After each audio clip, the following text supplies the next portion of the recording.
समझते हैं आसन कैसे लगाना चाहिए। सर्वप्रथम हमें एक सुंदर से मनोहर से प्राकृतिक वातावरण में जाकर के जहाँ पर पर्याप्त रूप से हमें ऑक्सीजन मिल सके, पर्याप्त रूप से हवा हमें प्राप्त हो सके, ऐसे स्थान पर जाकर के योगा मैट या आपके पास जो भी योगा करने के साधन है, चटाई है, पाटा है इत्यादि पर आप शवासन में लेट जाएं। अपने हाथों को अपने जंघाओं के पास में एकदम खोल करके हथेली को ऊपर की ओर रख लें और सावधान बिल्कुल लेट जाएं सीधा। धीरे धीरे श्वास को भरते भरते दोनों पैरों को धीरे धीरे धीरे धीरे धीरे धीरे थोड़ा थोड़ा उठाना चाहिए।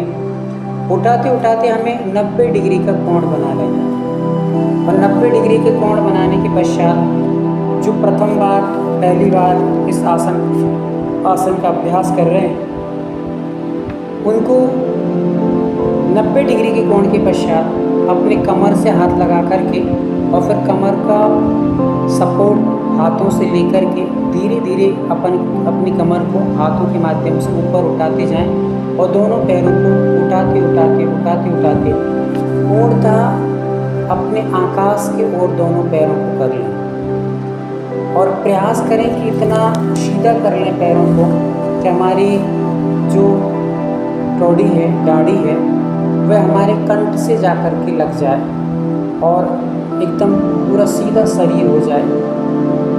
ऐसी स्थिति को सर्वांगासन कहते हैं। इसको करते समय विशेष हमें ध्यान रखना है कि श्वास लेते लेते धीरे धीरे पैरों को उठा करके पहले 90 डिग्री का कोण बनाएं और फिर हाथों का सहारा लेकर के धीरे धीरे पूरे शरीर को, पूरे पैरों को सीधा कर लें। अकेली गर्दन नीचे झुकी रहेगी, नीचे रहेगी, वहाँ की पूरा शरीर ऊपर आ जाता है। ये सर्वांगासन की एक सही विधि है जिससे हमें पर्याप्त लाभ बेनिफिट मिलते हैं।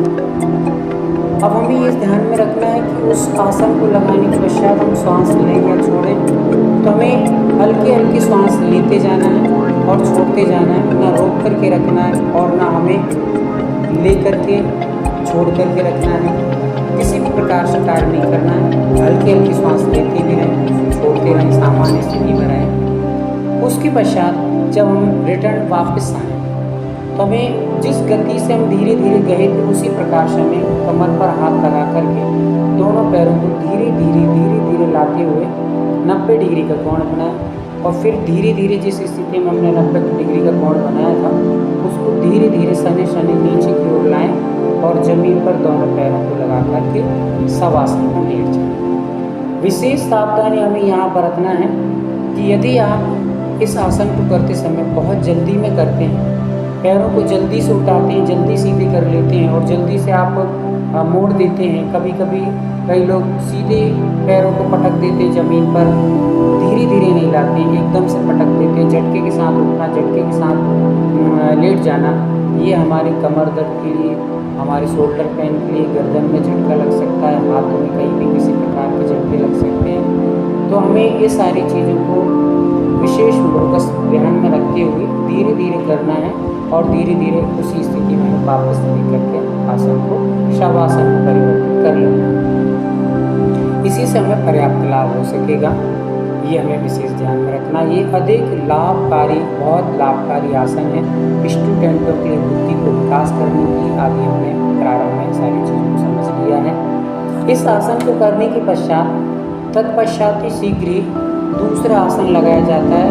हर एक कुछ आसन ऐसे होते हैं जिनको लगाने के पश्चात उसके विपरीत आसन लगाया जाता है ताकि हमारा शरीर में जो रक्त प्रवाह है पूरी धमनियों में व्यवस्थित रूप से फिर से प्रवाह हो सके। इस आसन के बाद भी हमें उसके तत्पश्चात सर्वांगासन के तत्पश्चात मत्स्यासन लगाना चाहिए। वो मत्स्यासन की क्या विधि होती है इसको अपन अगली वीडियो में पूर्ण विशेष रूप से उसकी सावधानियों को, उसकी विधि को और उससे होने वाली बेनिफिट और सावधानी को हम लोग समझेंगे।